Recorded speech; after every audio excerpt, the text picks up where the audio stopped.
Le rôti du dimanche était la spécialité de maman. Parfaitement cuit, élégamment présenté, servi avec la belle vaisselle qui ne sortait que lorsque de sérieuses discussions de famille étaient nécessaires. J'avais appris à redouter ces dîners au fil des ans.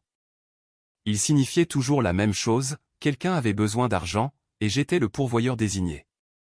Ton frère a une opportunité incroyable, a commencé papa, découpant le rôti avec la même autorité qu'il apportait à toutes ses déclarations.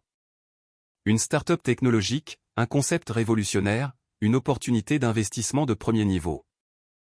J'avais 33 ans, j'étais responsable de la conformité senior chez le groupe financier Atlas. Mon frère Antoine avait 29 ans, 5 entreprises ratées derrière lui et un MBA d'une école qui avait depuis perdu son accréditation.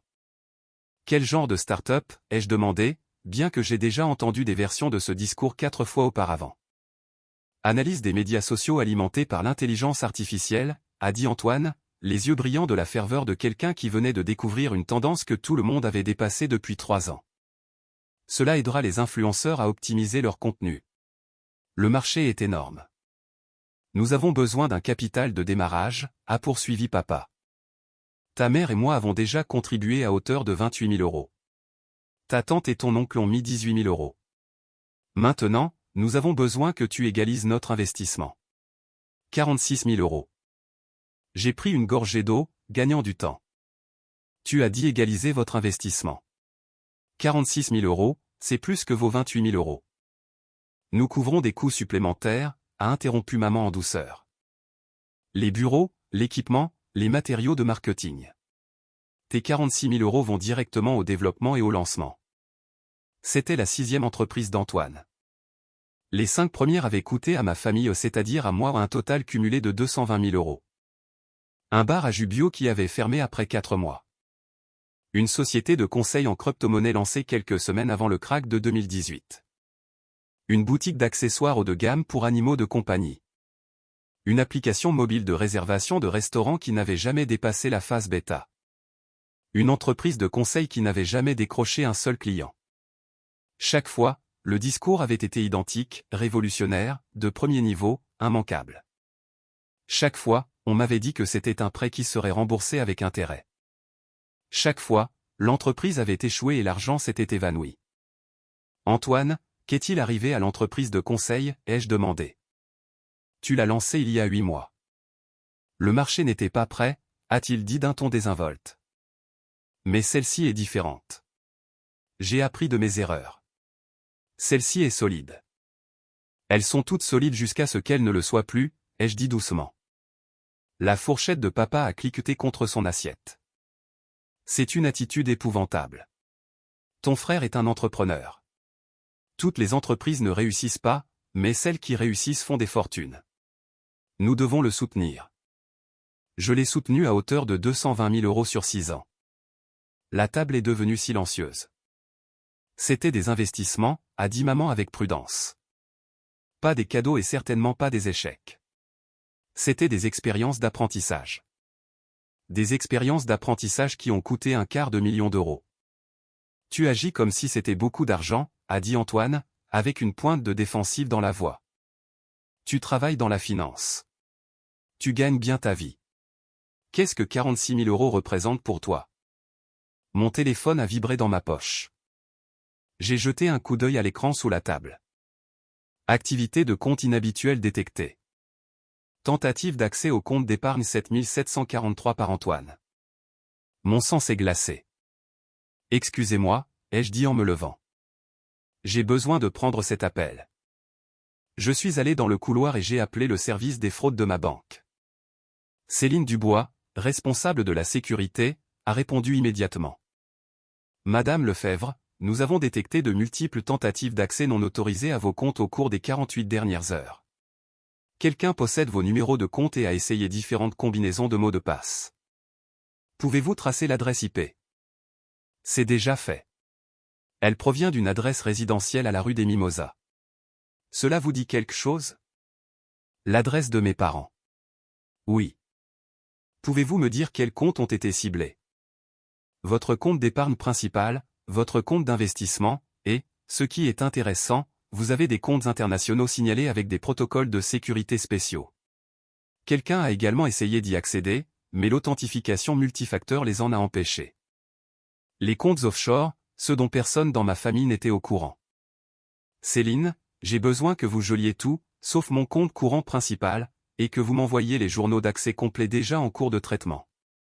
Madame Lefebvre, étant donné la nature systématique de ces tentatives et le fait qu'elles proviennent d'un lieu connu, je dois vous demander, savez-vous qui pourrait faire cela? À travers l'embrasure de la porte, je pouvais voir ma famille à table, continuant de manger, discutant toujours de la dernière entreprise d'Antoine. Oui, je sais exactement qui c'est. Je suis retourné dans la salle à manger et j'ai posé mon téléphone face cachée sur la table. C'était la sécurité de la banque. Quelqu'un a essayé de pirater mes comptes. La fourchette d'Antoine s'est arrêtée à mi-chemin de sa bouche. Vraiment? La voix de maman était inquiète, mais ses yeux se sont dirigés vers Antoine. C'est terrible. Le vol d'identité est si courant de nos jours. Ça l'est, surtout quand le voleur a vos numéros de compte. J'ai regardé directement Antoine. Comment as-tu obtenu mes informations de compte? De quoi parles-tu? Mais son visage était devenu pâle. J'ai affiché le journal de sécurité que Céline avait envoyé. Ce sont les tentatives d'accès. 7 essais sur mon compte d'épargne, 4 sur mon compte d'investissement. Tous au cours des 2 derniers jours, tous depuis cette maison. C'est impossible, a dit papa, mais sa voix manquait de conviction. Est-ce que ça l'est, Antoine? Tu étais à mon appartement le mois dernier. Tu as demandé à utiliser mon ordinateur portable pour consulter tes emails. As-tu fouillé mes fichiers? Je ne l'ai pas fait. Je veux dire, parce que ces numéros de compte ne sont stockés nulle part, sauf dans ma feuille de calcul de finances personnelles. Celle qui est sur mon ordinateur portable. Maman a posé son verre de vin. Léa, même si Antoine a vu quelques numéros, il n'essaierait pas d'accéder à tes comptes. C'est ton frère. Il a essayé d'y accéder 14 fois en 2 jours. Et ce n'est pas la première fois. J'ai affiché un autre document. Il y a 3 mois, quelqu'un a essayé de transférer de l'argent de mon épargne vers un compte enregistré au nom de la SARL d'Antoine. Ça a été signalé et arrêté. Je pensais que c'était une erreur technique.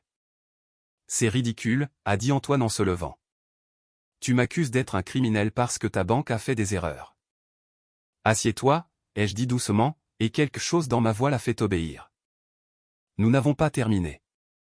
J'ai ouvert mon ordinateur portable et affiché une analyse financière complète que j'avais compilée pendant des mois. J'ai suivi les demandes financières de la famille pendant des années.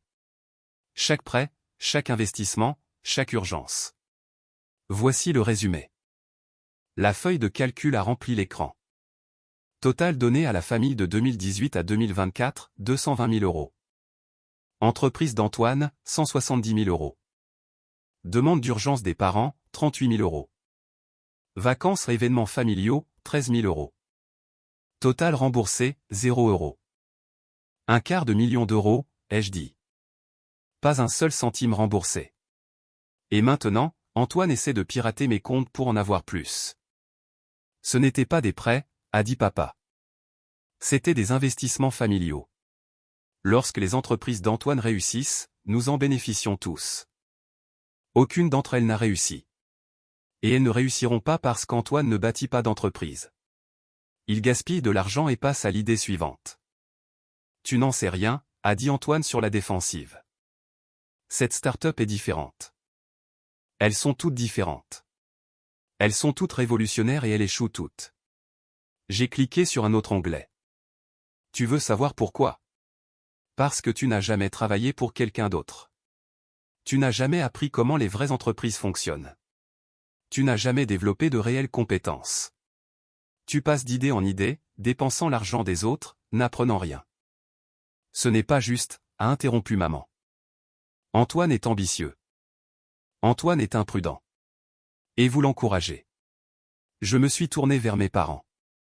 Pour chaque entreprise ratée, vous lui avez dit que ce n'était pas sa faute. Le moment du marché, la malchance, la concurrence déloyale. Jamais qu'il n'avait pas fait le travail ou appris les fondamentaux. Mon téléphone a sonné. J'ai répondu avec le haut-parleur. La couleur a fui le visage d'Antoine. Bien sûr, détective. Je suis actuellement avec ma famille. L'activité est originaire de cet endroit. Je vois. Nous avons identifié l'appareil utilisé pour les tentatives d'accès. Nous devrons l'examiner et interroger toute personne ayant eu accès à vos informations de compte. Mon frère Antoine a eu accès à mon ordinateur portable le mois dernier. Les tentatives ont commencé peu de temps après. Antoine s'est levé brusquement. C'est insensé. Tu appelles la police pour ton propre frère à cause d'un malentendu. 14 tentatives de violation de compte ne sont pas un malentendu. C'est une fraude systématique.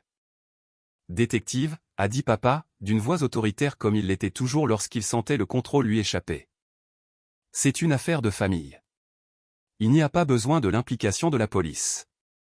Monsieur, la tentative d'accès non autorisé à des comptes financiers est un crime. La banque est tenue de le signaler. Que Madame Lefebvre porte plainte est son choix. Tout le monde m'a regardé. Je veux une enquête complète, ai-je dit clairement. Léa. La voix de maman s'est brisée. C'est ton frère. Et il a essayé de me voler après que je lui ai déjà donné près de 200 000 euros. Antoine s'est rassis lourdement. Je ne volais pas. J'avais juste. J'avais besoin de voir combien tu avais pour pouvoir faire une proposition commerciale appropriée. Tu as essayé d'accéder à des comptes dont je ne t'avais jamais parlé. Des comptes internationaux avec leur propre protocole de sécurité. Comment savais-tu même qu'ils existaient? Silence. Antoine a fouillé tous tes fichiers, a finalement dit papa. Il nous a dit que tu cachais de l'argent, que tu avais des millions mis de côté et que tu refusais d'aider la famille. L'aveu a plané dans l'air. Alors, vous saviez? Vous saviez qu'il avait piraté mon ordinateur portable, trouvé mes informations de compte, et essayé d'accéder à mon argent. Et vous n'avez rien dit. Nous sommes une famille, a dit maman désespérément. La famille partage ses ressources. Tu as tellement, et Antoine a juste besoin d'une chance. J'ai tellement parce que je travaille 80 heures par semaine. Parce que j'investis prudemment. Parce que je ne dépense pas d'argent dans des entreprises qui échouent. Je me suis levé, fermant mon ordinateur portable. Et vous avez raison. J'ai de l'argent dont vous n'êtes pas au courant. Voulez-vous voir combien? J'ai affiché un document différent. Mon portefeuille financier complet. Comptes nationaux, 820 000 euros. Comptes d'investissement internationaux, 2 200 000 euros. Biens immobiliers, 1 100 000 euros. Fonds de retraite, 690 000 euros. Options d'achat d'actions de la société, 1 100 000 euros. Valeur nette totale, 5 820 000 euros. Le silence était absolu. 6 millions, a chuchoté Antoine. 5 820 000. Je suis responsable de la conformité senior dans l'une des plus grandes sociétés financières du monde. Mon salaire est de 350 000 euros par an. Mes bonus s'élèvent en moyenne à 185 000 euros supplémentaires. J'ai des propriétés d'investissement dans 3 pays. Les comptes internationaux auxquels Antoine a essayé d'accéder? Ceux-là sont gérés par des sociétés de gestion de patrimoine suisses et luxembourgeoises. Pourquoi ne nous l'as-tu pas dit, a demandé maman. Pourquoi le ferais-je? Chaque fois que j'ai mentionné une réussite, elle a été immédiatement suivie d'une demande d'argent. Quand j'ai été promu responsable senior, papa m'a demandé de financer le bar à jus d'Antoine. Quand j'ai acheté ma première propriété locative, vous avez dit que je devrais la vendre et investir dans l'entreprise de crypto-monnaie d'Antoine. Parce que nous sommes une famille, a dit papa. C'est ce que fait la famille. Non, c'est ce que font les distributeurs automatiques de billets. La famille se soutient mutuellement. Elle ne s'exploite pas systématiquement. La voix du détective Fournier est passée par le téléphone. Madame Lefebvre, j'aurai besoin que vous veniez au poste demain pour faire une déclaration formelle. Nous devrons également examiner l'appareil utilisé pour les tentatives d'accès. C'est mon ordinateur portable, a dit doucement Antoine. Je l'apporterai. Après que j'ai raccroché, le dessert que maman avait préparé est resté intact sur le comptoir. Le dîner de famille parfait s'était désintégré en accusations et en silence. Voici ce qui va se passer maintenant, ai-je dit. L'enquête se poursuit. Antoine sera probablement inculpé pour tentative de fraude informatique et vol d'identité. Il peut coopérer, ce qui pourrait entraîner une mise à l'épreuve et une restitution, ou se battre et faire face aux peines maximales. Tu vas vraiment faire ça, a dit Antoine. Pas une question. Tu as essayé de me voler après que je t'ai déjà donné près de 200 000 euros. Oui, je vais vraiment faire ça. Et la start-up, a-t-il demandé, et l'aveuglement était stupéfiant. La start-up qui était ta 6e idée d'entreprise. Celle que tu allais financer avec de l'argent que tu as essayé de voler? Cette start-up est morte. Tu es en train de tuer ses rêves, a dit maman, des larmes coulant sur son visage. Non, je refuse de financer ses illusions. Il y a une différence. J'ai pris mon sac. Je vous ai donné 220 000 euros sur 6 ans. J'ai soutenu chaque entreprise, cru à chaque discours, accepté chaque excuse, et en retour, vous avez essayé de pirater mes comptes pour en avoir plus. Nous ne savions pas que tu tenais les comptes, a dit papa. C'est ça le problème. Vous pensiez que j'étais assez stupide pour ne pas remarquer, assez complaisante pour m'en moquer, assez désespérée pour obtenir l'approbation familiale pour continuer à donner. J'ai marché vers la porte. Pour que ce soit clair, je vous aimais. Je voulais vous aider. J'espérais que chaque fois serait différente. Mais vous ne m'avez jamais vu comme une personne, seulement comme une ressource. Où allons-nous à partir d'ici, a demandé maman. Cela dépend de vous. Coopérez avec l'enquête et peut-être pourrons-nous reconstruire quelque chose d'honnête à terme. Battez-vous et je laisserai le système juridique tout gérer. Je les ai laissés assis autour des ruines du dîner de famille. Le rôti refroidissait, le dessert était intact, et le fantasme selon lequel j'étais leur compte bancaire illimité était finalement, définitivement brisé. L'enquête a progressé rapidement. L'ordinateur portable d'Antoine contenait non seulement mes informations de compte, mais aussi des notes détaillées sur mes habitudes de dépenses, mes stratégies d'investissement et mes biens immobiliers.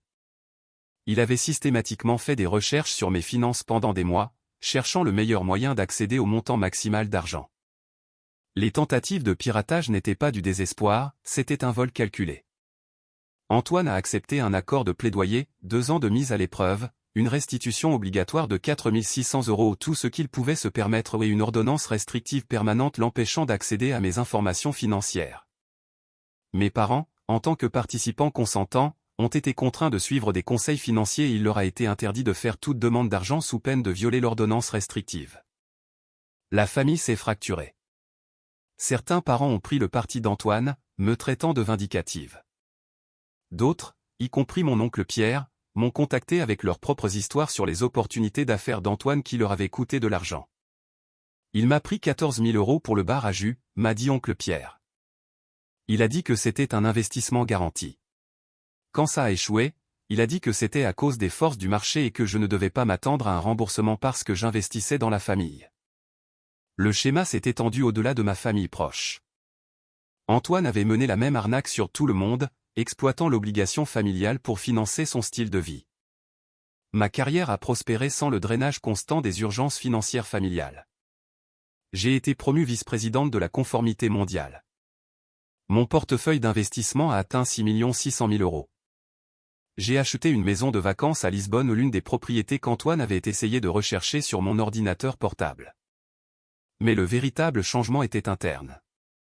La culpabilité qui avait toujours accompagné mon succès, le sentiment que je devrais faire plus, donner plus, être plus pour ma famille, s'est finalement envolé. J'ai commencé à fréquenter quelqu'un que j'avais rencontré lors d'une conférence financière. Quand j'ai expliqué ma situation familiale pendant le dîner, m'attendant à être jugé, il a dit « Ma famille a essayé quelque chose de similaire. Bravo à toi de t'être protégé. » Il a compris que l'amour ne devrait pas avoir de prix. 6 mois après le dîner qui a tout changé, j'ai reçu une lettre d'Antoine. Léa. Je suis dans un programme d'éducation financière ordonné par le tribunal. La semaine dernière, ils nous ont fait calculer le coût réel de nos entreprises. Lorsque j'ai additionné ce que j'avais perdu au non seulement le tien, mais celui de tout le monde, j'ai finalement compris. J'ai volé 275 000 euros à des membres de ma famille. J'ai détruit des relations. J'ai blâmé tout le monde sauf moi. Le programme m'enseigne ce que tu as essayé de me dire. Les entreprises exigent du travail, pas seulement des idées et l'argent des autres. J'ai trouvé un emploi. Un vrai travail, un salaire stable, 9h à 17h dans une société de marketing. C'est un poste de débutant et je suis la personne la plus âgée de ma cohorte, mais j'apprends à quoi ressemble le travail réel. Ce n'est pas une excuse. Je ne mérite pas encore le pardon. C'est juste pour te faire savoir que j'essaie de devenir la personne qui pourrait un jour mériter une sœur comme toi. J'ai lu la lettre 3 fois, cherchant la manipulation, la ruse, mais tout ce que j'ai trouvé était de la responsabilisation en quelque chose que ma famille n'avait jamais offert auparavant. Je n'ai pas répondu. Peut-être qu'un jour je le ferai. Peut-être que c'était le début de quelque chose d'honnête. Ou peut-être était-ce une conclusion, la reconnaissance dont j'avais besoin pour avancer pleinement. Quoi qu'il en soit, j'étais libre. Les dîners du dimanche avec leurs exigences et leur culpabilité avaient pris fin. Les investissements familiaux avaient cessé. L'exploitation avait été exposée et légalement empêchée. Je dînais maintenant avec des amis qui célébraient ma réussite sans calculer ce qu'ils pouvaient en tirer. J'avais un partenaire qui respectait mes limites. J'avais une vie qui était véritablement la mienne. Le rôti parfaitement cuit de maman avait été le dernier repas où j'avais fait semblant que tout était normal. Où j'avais avalé mes limites en même temps que la nourriture, où j'avais financé les rêves d'Antoine tout en réprimant mes propres besoins. Le service des fraudes avait appelé pendant le dessert. Au moment où le café aurait été servi, tout avait changé, et je n'avais jamais été aussi certaine d'avoir fait le bon choix. La famille n'est pas censée être une transaction commerciale. L'amour ne devrait pas exiger de retrait. Le soutien ne devrait pas signifier l'exploitation financière. Il m'a fallu 5 820 000 € et 14 tentatives de piratage pour enfin comprendre. Parfois, la chose la plus affectueuse que l'on puisse faire est de refuser d'être utilisé. Et parfois, la famille dont on a besoin n'est pas celle dans laquelle on est né. C'est celle que l'on choisit. J'ai choisi la liberté. Et je referai ce choix à chaque fois.